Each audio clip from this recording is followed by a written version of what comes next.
it's kind of a hokey phrase that, we learn from our students, but that certainly is true. They say, education is not the filling of a pail, but the lighting or sparking of a fire, and that works both ways. One of my favorite parts of the job is that I'm always learning things, being sparked by my students, and we are lucky enough in this space to have had two of my former students feature for us before. I was also looking around, we have about 6 or 7 former features in the house tonight, which is really beautiful that you come back and support other people. I think that is a gorgeous gift to people who come up here to have you in the crowd. And tonight we're going to have a third of my former students, not the fraction, but the third one, because that would be grisly. And I've known her the longest, and I absolutely adore who she is. She was a big part of our writing club and our literary magazine in the mid-2000 area there. And what I can say about Melissa is that her generosity is incredible. It always was. She's prolific not only as a writer, but as a friend, as an organizer, as someone who will show up, as someone who will give whatever she can to whatever cause she feels is worthy of her time. She's a huge part of our workshop that we have on every other Sunday. And I know she's a graphic designer and does all kinds of other things, but her passion is writing, and I'm so grateful that she's come back into my life and my wife's life and our workshop and our space here at Cyrus. And we're all blessed to have her here tonight. She will be our first barefooted feature here at Cyrus. Let's give it up for Melissa Sgambati!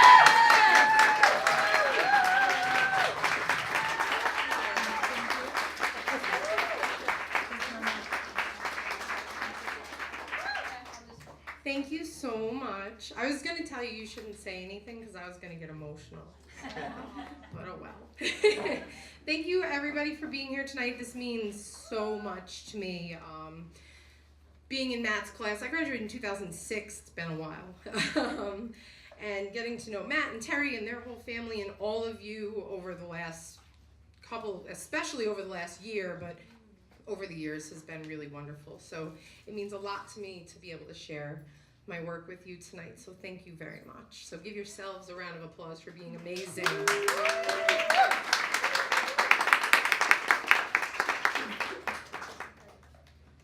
Let's get started.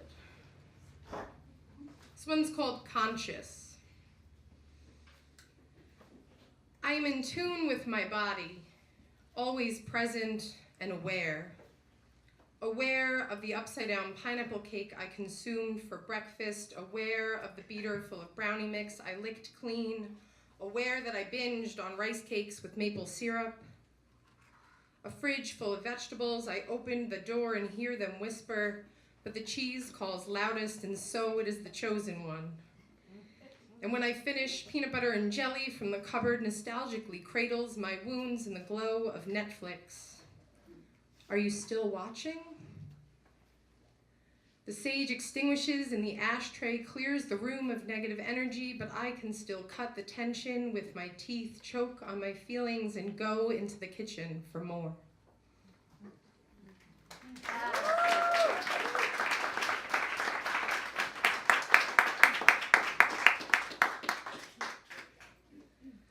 So this next piece I actually wrote a couple of weeks ago.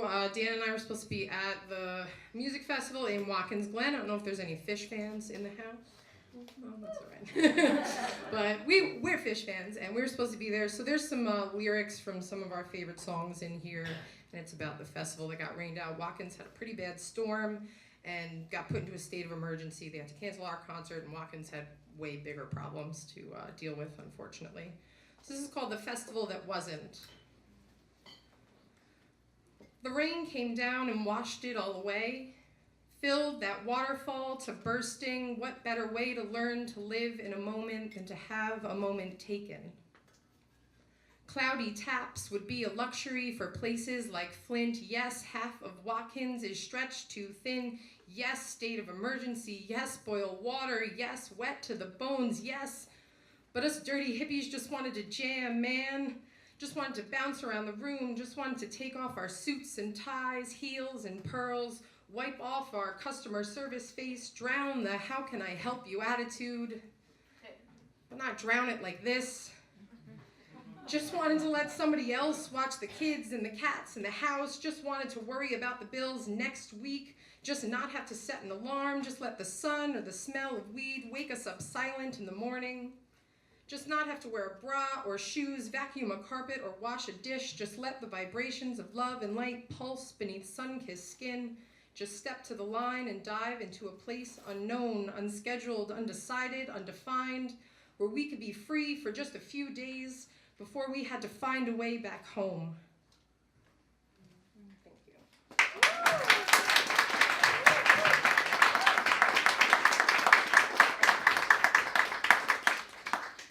This one's called On the Menu. I cried today over half a pound. My toes wiggled the scale just to make sure. I skipped breakfast, scrolled through Facebook, crossed paths with a trailer for a movie about anorexia, talked myself into making a meal in just a little while. The next video was an obese girl eating ice cream, smiling with her friends in all their body positive glory. She was radiant, and I smiled too, then checked the comments because I'm a glutton for punishment. She needs to put that Sunday down. Hit the gym. Kill yourself. I went to work hungry. I ate lunch begrudgingly because I knew better. I didn't feel better. I cried at my keyboard. I said, fuck the gym. In fact, I drank the night away, put on a short dress, baptized my body in alcohol, had bong rips for dinner and pool chalk for dessert. I let go of the world as it spun beneath me and landed on my pillow. The next morning, just to make sure, my toes wiggled the scale, and because I am a glutton for punishment, I looked and I was under half a pound.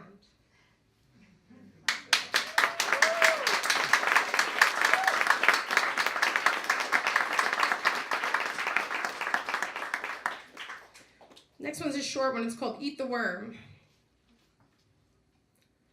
Music over the speaker blares like a blender, but I prefer my margaritas on the rocks. Actually, I prefer them in a shot glass. No mixer, no rim, and I don't need a chaser. I've gone most of my life without training wheels, and besides, my tears have enough salt in them anyway. And sometimes tequila makes me cry, but not really because I already cry, just sometimes tears and tequila happen at the same time, and life is sour enough that I can leave the lime on the cocktail napkin.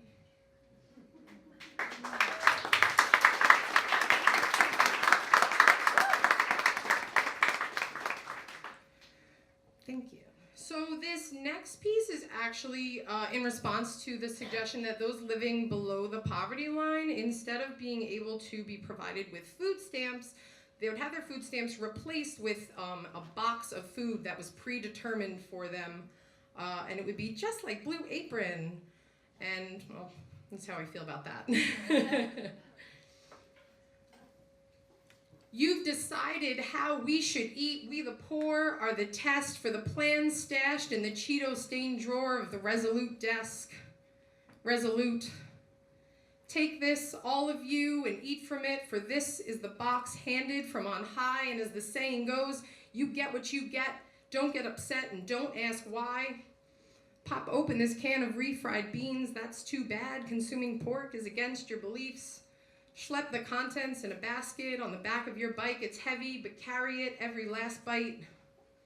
Tear into the sodium-filled ramen I've provided. Though you've nowhere to cook today, that's fine. Never question, just be grateful, non-perishable, shelf-stable, skip the nutrients, don't read the label. Because at the drop of a paycheck, the lack of a paycheck, you no longer deserve the dignity of choice. The idea of being human and having a voice turns their stomach the way the powdered milk they mandate turns mine. But I'm fed. I should be grateful. Because bread with peanut butter makes days worth of plates full, even if you're allergic. Don't be divergent even if I am no longer worthy of fresh poultry, tomatoes, eggs, probably surprised I own a house to keep my things.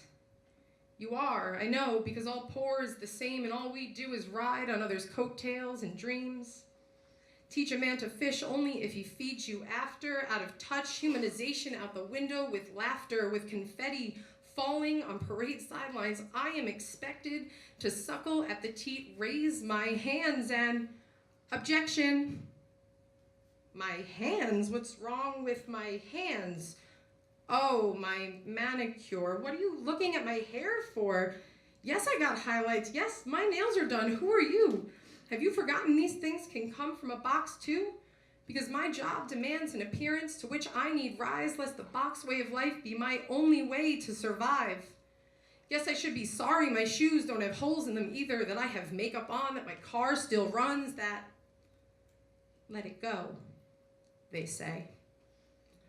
Better yet, I stay, let my roots grow out unkempt, let them wind, twirl down deep in the ground and the dirt they can find. I am steadfast, embrace who I am, try to find peace, while they slander our names, judge our lives and our choices, and try to say that our paycheck means more than our voices.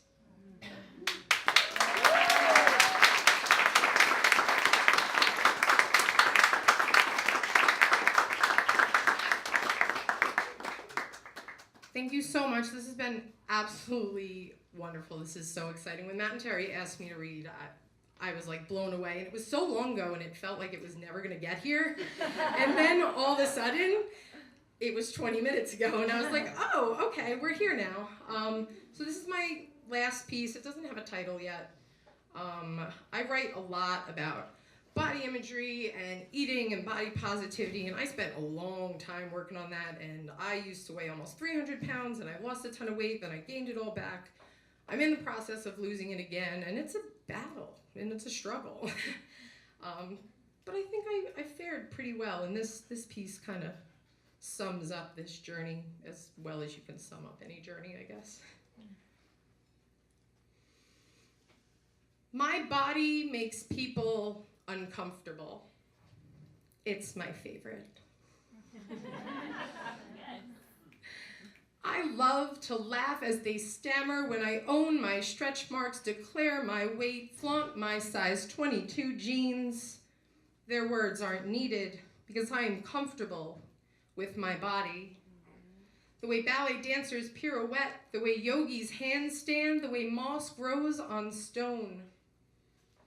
I am comfortable with my body the way house groans and settles into the ground after years of weather and wear. Years.